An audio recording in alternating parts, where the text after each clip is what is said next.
Hello children, welcome back to your PS class. In the previous sessions, I had explained you some topics of this chapter, that is coal and petroleum, which is 5th lesson in your textbook. And now I am going to explain you the remaining topics of the lesson.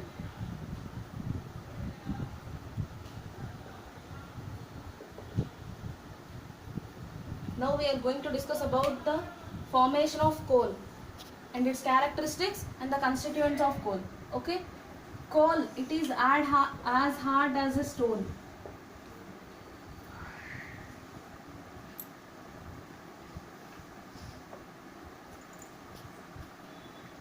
Or rock, just like a rock, it is so hard and it is black in color.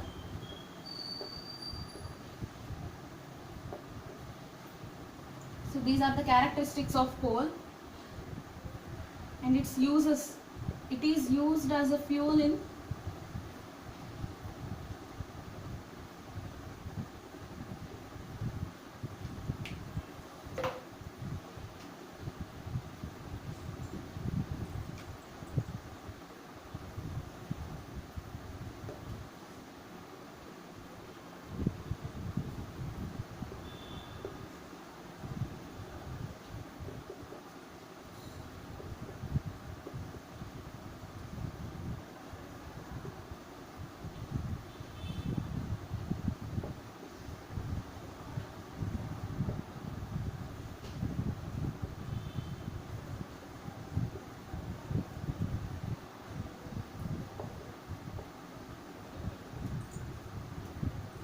So these are the uses of coal.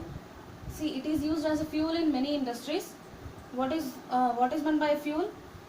A substance which burns and gives heat energy and also light energy. Such substances are said to be fuels, isn't it? So coal is used as a fuel in many industries and it is used to run steam engines. Means earlier it was used in steam engines, okay? And coal is also used to generate power. So the power generated by using coal is said to be thermal electricity. Okay, so this is about the coal. That means its characteristics and its uses. Now I am going to explain you about the formation of coal. How coal was formed. Nearly 300 million years ago, the earth had dense forests in the low-lying wetland areas.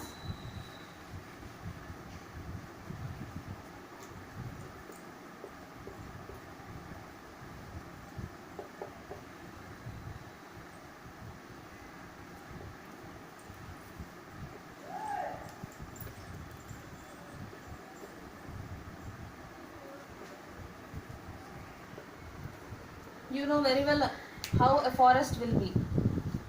A forest consists of so many trees with so many living organisms, different types of trees, and these all will be present in the forest. You know that nearly 300 million years ago, earth had dense forests in the low-lying wetland areas. Okay, in the low-lying areas these were present at that time due to natural processes like flooding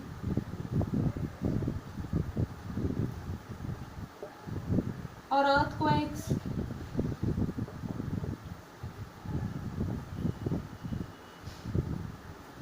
These led to the destruction of these forests. That means because of the flooding or earthquakes or any natural calamities, these forests were destroyed by them, and as a result all the trees were buried into the deeper and deeper layers of the soil. As the trees were compressed under the deeper layers of the soil, they were subjected to high temperature.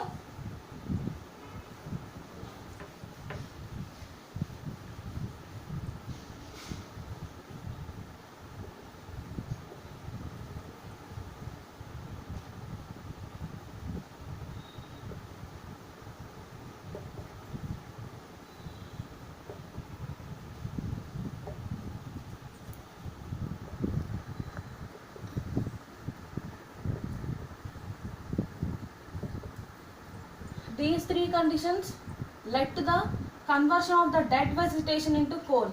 So what are the three conditions? High pressure. They were because they were submerged. Sorry, they were merged into the deeper and deeper, buried into the deeper and deeper layers of the soil. They were subjected to high pressure, and we know that as we go into the deeper layers of the earth, temperature rises, isn't it? That means temperature increases. So they were exposed to high temperature, and also there won't be any air. That is set as this condition, that is in the absence of air. So these three conditions led to the conversion of dead vegetation into coal. What are these? High temperature, high pressure, and in the absence of air, this dead vegetation got converted into coal. Okay. And what is the name given to this process?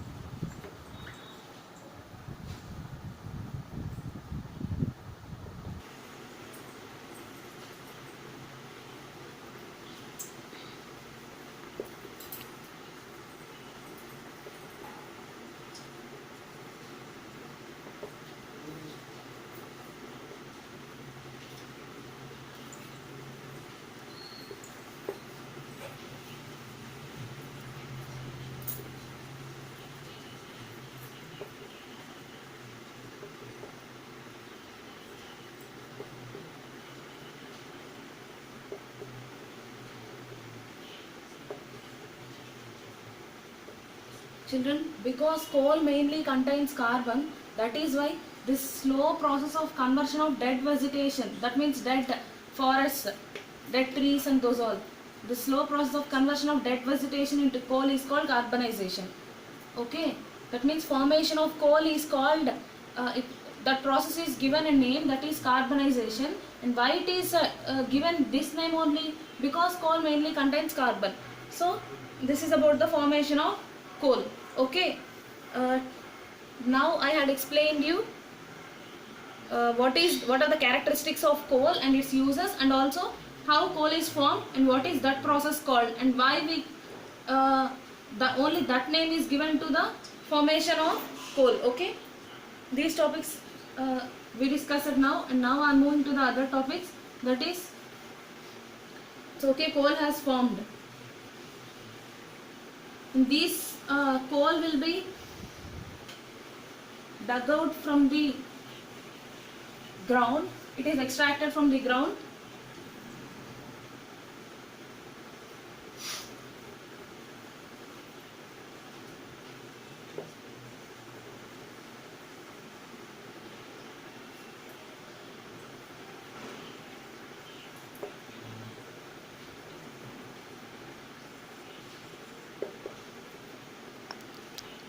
See, this extracted coal is processed in the industries,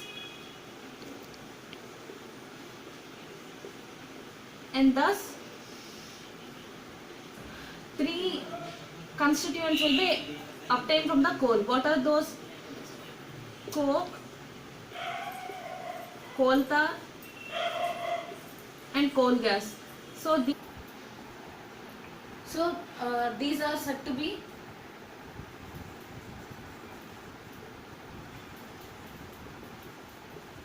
constituents of coal. Okay, constituents means these are some subproducts which are obtained from coal when it is processed in industries. Okay, and now we are going to discuss about these substances, that is coke, coal tar and coal gas.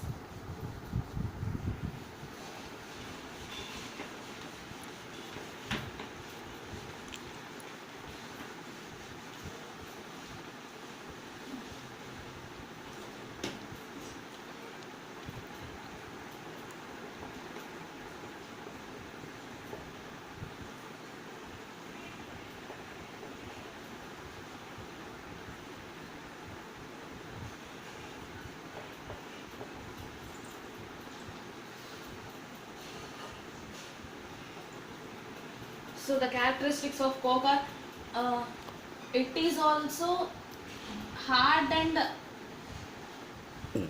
just like a rock. That means just like coal, coke is also hard and appears to be as a black rock, that is black or dark substance. But what is the difference between coke and coal is it is porous. Coke is porous, that means over its surface small minute pores will be present, means its surface is not even. And okay, so that is the difference between coke and coal. So these are the characteristics of coke. And what are the uses of coke? This coke is used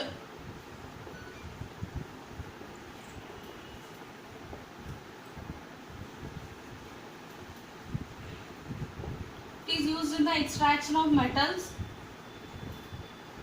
and in many industries.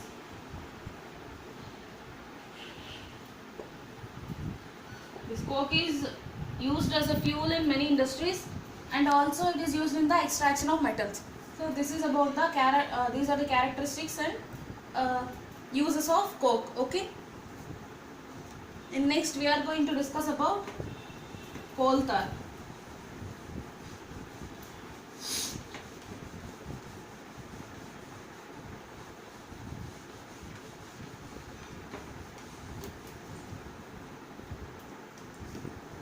Just now I said you coal means it has three constituents. What are those? Coke, coal tar and coal gas, right? These are the three substances which are obtained while processing coal in industries. Why I am saying this is, you can remember it easily. See, this coke is a solid substance, coal tar is liquid, that means thick jelly, whereas coal gas is, it is a gaseous substance. Okay. Now we just now we discussed about coke, and now we are going to discuss about the coal tar. Coal tar, it is a dark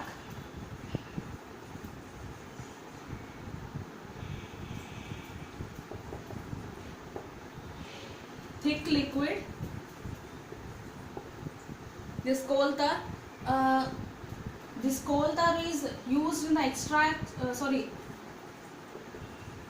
it is used in the construction of roads.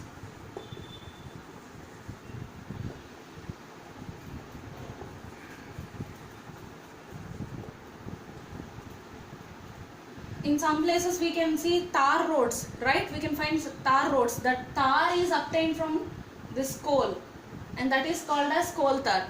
It is thick, dark liquid. It is used in the construction of roads, and along with that it has many more uses.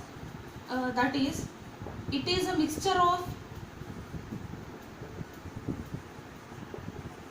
nearly 200 substances, 200 different substances.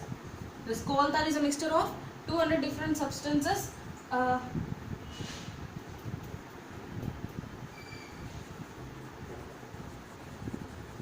It is used in naphthalene balls, in plastics, dyes, explosives, drugs, perfumes. Perfumes, they smell, they have a pleasant smell, right? Such perfumes are also prepared. Means one of the important thing to prepare perfumes is this coal tar. Actually, this coal tar doesn't possess a good smell. Okay, but even though it is used in the preparation of perfumes, which give us a pleasant smell.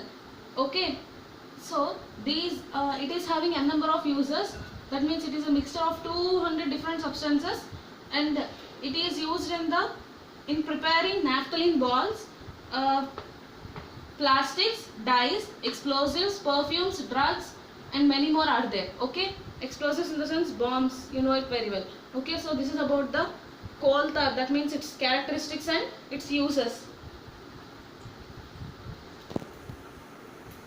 And the last constituent of coal is coal gas. This coal gas is also used as a fuel in many industries. That means it is used as a starting material.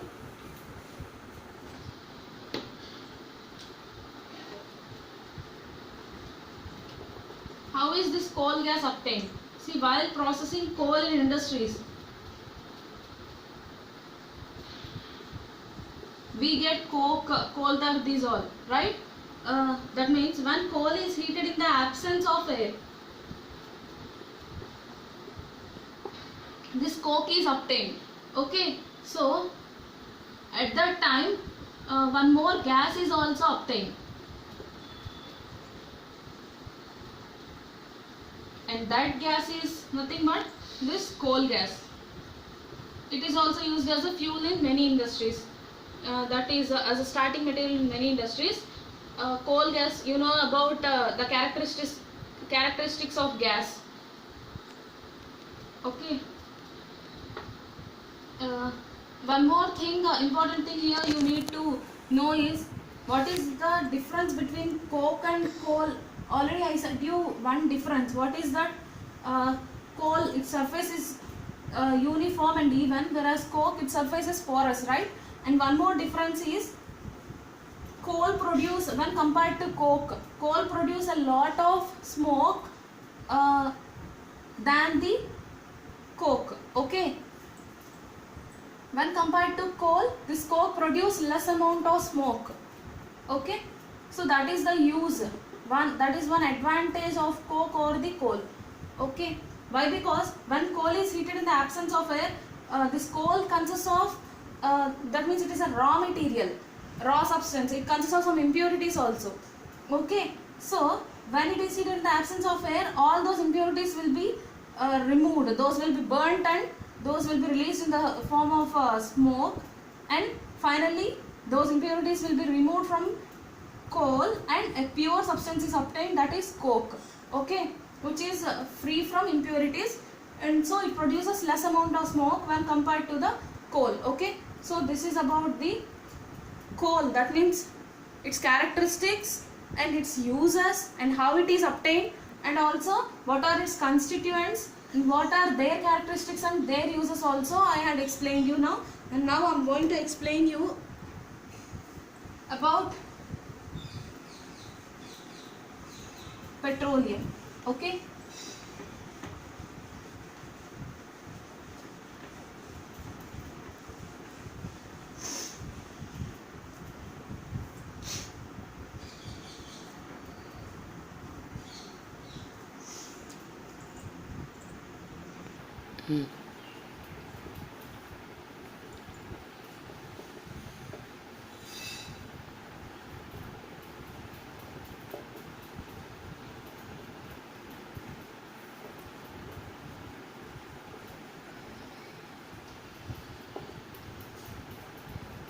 so children, now we are going to discuss about the petroleum. Petroleum, it is a dark oily substance, and it is a thick liquid, not completely solid and not completely liquid. It is oily, that means a thick liquid. It is a crude product. Crude product means raw material, that means it contains many substances. That means it is a mixture of so many substances, that too useful substances. Okay, that is why this petroleum is processed in the after extraction of petroleum from the ground. It is processed in industries to get, that means to separate all the different useful substances which are present in this petroleum. Okay,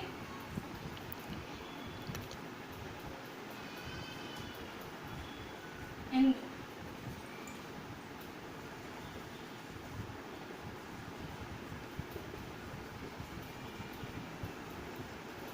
now I am going to give you, I'm not going to explain about each constituents of petroleum, but just introduction.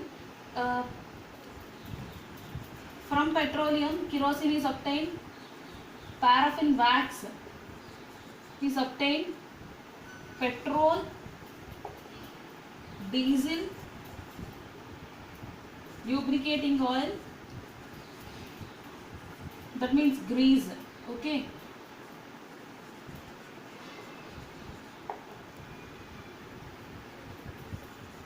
and many more are there. Okay, so these, you know very well about the kerosene. Kerosene is also used as a fuel. It too has many uses. Okay, and in lamps also, earlier people used to use some lamps which can be lighted by using this kerosene. Okay, and paraffin wax. Paraffin wax is nothing but just like a bee wax. For beehive, some wax will be present in the similar way. This paraffin wax also having so many uses. That is, it is used in Vaseline. If you are going to use this Vaseline, if you look over the below the name of this Vaseline box or bottle, you can find it is a petroleum product, petroleum jelly. So such letters will be written over that. That means this paraffin and this petrol and diesel, these two have different uses. So many uses are there, but in which case people use petroleum and in which case people use diesel, I'm going to say you now. For heavy motor vehicles, just like trucks, tractors, lorries, okay, and many more are there. In such vehicles, diesel is used, whereas in light motor vehicles, so that means in some cars, bikes, scooties, in such vehicles petrol is used. Okay, so this is about the constituents of petroleum. That means introduction, not complete discussion is completed here. And this is about the characteristics of petroleum. I hope you have understood it, and the other topics I shall explain you in the next session.